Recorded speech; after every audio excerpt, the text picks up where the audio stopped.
Hey everyone, Blamiko here, and this is my run of the boss rush, the most recent boss rush, Heaven of No Return. And so right off the bat we fight the guard scorpions from one of, I believe it started off with Zack, right, because these are the like Zack's enemies from Crisis Core.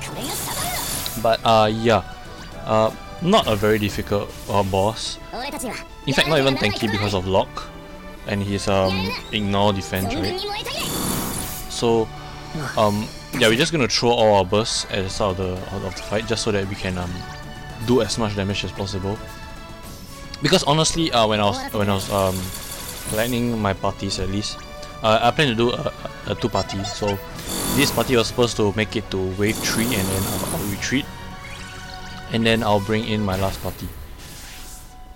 But this party did way more damage and went further than I expected. It actually brought the last 2 bosses down to 50%. So I'm pretty sure that if I had optimized a little bit more, or bring someone stronger than Noctis basically, then I'll most probably definitely be able to finish this with 1 party.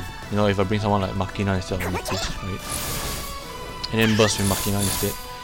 Yeah, very high chance that you'll be able to finish this with just 1 party. In fact, I'm sure there are comps out there that finishes with 1 party. I mean, you don't really have to do that. You don't have to put so much pressure on yourself. If you're playing this game for fun, and all you have to do is just do it with I believe it's 3 parties or less. Yeah, clear with 3 parties or less. So 1 party on each wave. I mean, 1 party each wave is very doable considering the fact that we have about 30-ish turns, I believe. 35? Sorry, 30 turns for this Lufenia Plus. So yeah, not too bad, not too bad.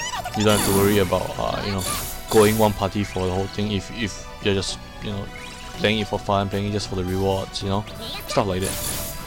Of course, if you're also trying to just do it with 1 party, be as efficient as possible, then by all means. I just wanted to use Noctis for my videos, right?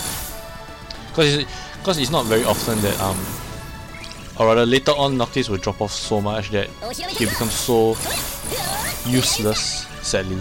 So useless that you won't even consider him for I believe the difficulty is called Shinryu, the Shinryu fights. So right here it would have been more optimized if I just again using warp step. Oh sorry, his C65 would be wasting a turn, so yeah, it might not be worth using it. But that is Noctis' hardest hitting skill along with his EX, so yeah.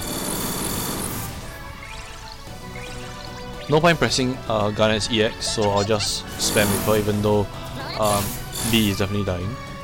And right here it would have been so perfect if A had died, but yeah, it's kind of a waste. 1% health and Noctis was able to finish him off with the amount of brave he had. So yeah, it's basically just 1 additional hit, so it's kind of a waste.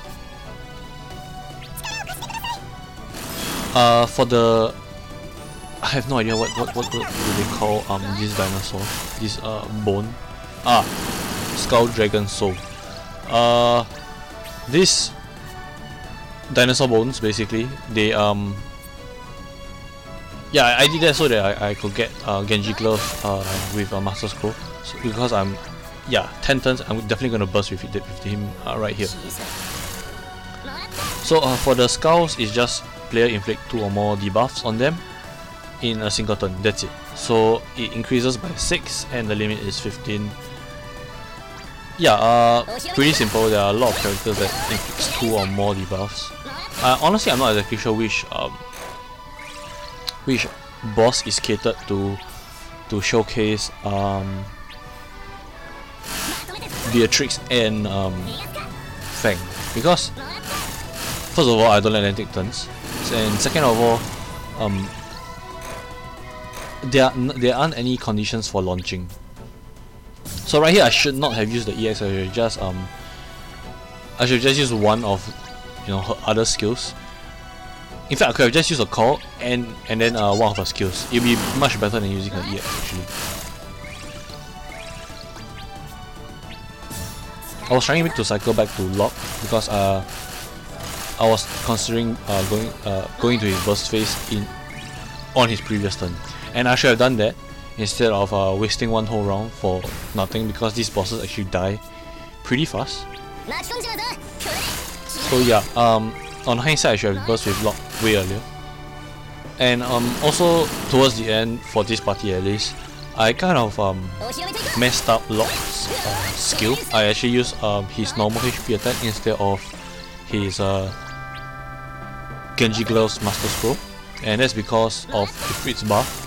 So like I keep preaching, even though I don't listen to myself, be very careful with the amount of buffs that you have on your Lock, because if he has already 6 buffs, then he won't be able to get the last buff that he needs to be able to do that at least.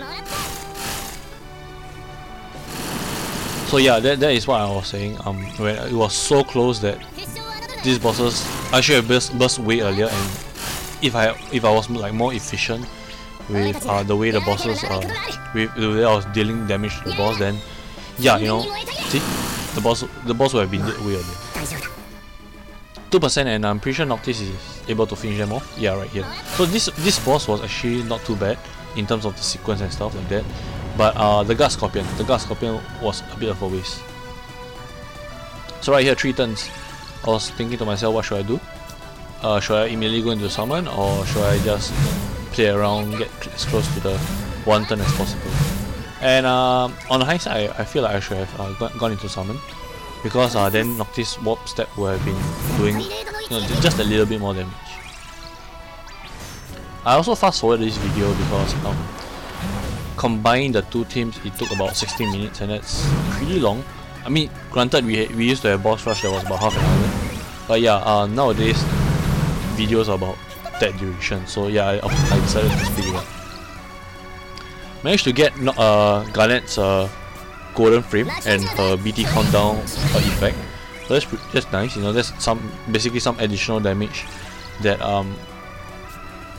that doesn't require any turns. Applying Warp Step now does not really matter because 1 turn. In fact, I believe it would be more efficient if I just continue using Warp Step. And for these bosses, the odd condition is pretty weird.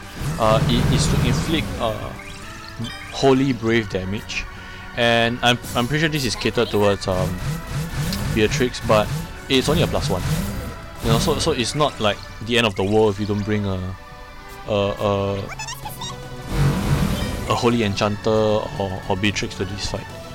And the second one is when the player, well, the description at least, it puts when you cancel a debuff, and it increases the op by 5 per debuff. So when you erase one of your debuff, you actually increase the op by 5 per debuff. And that's pretty strange as well, because I'm not so sure about Fang's LD, but Beatrix doesn't do that, right? In fact, she actually cleanses the or dispels the bosses. So not exactly sure why is there a cleanse on the party. But if you really want to do it, then you know, Yuna, stuff like that. Yuna, Theodore. I guess that's why he is boosted for this event, so I guess that's why they had to put that in. Theodore is able to cleanse all your debuffs. But at 50% health, it really doesn't matter whether I bring an enchanter or not. I didn't even manage to go into the summon, if I'm not wrong. So just burst with Machina and Furion. And if I really wanted to go into overkill mode, I could just burst again with Machina, and these bosses will just melt. Look at it. What was that? 6 turns, of which a few were calls, and Beatrix taking a turn. So yeah, you know, these bosses are not tanky at all. You don't have to worry about not being able to kill them. Look at that. 1.3 million. I mean, granted, we have his BT effect up, and we have Furion's BT effect up, but still, that is some pretty decent damage, right? And here we go. Beatrix taking 2 turns in a row. Not what I expected, but it really doesn't matter with her new reworked Holy Knight Safeguard. It is now 2 turns instead of 1. So basically, it allows you to be able to first of all ignore that HP damage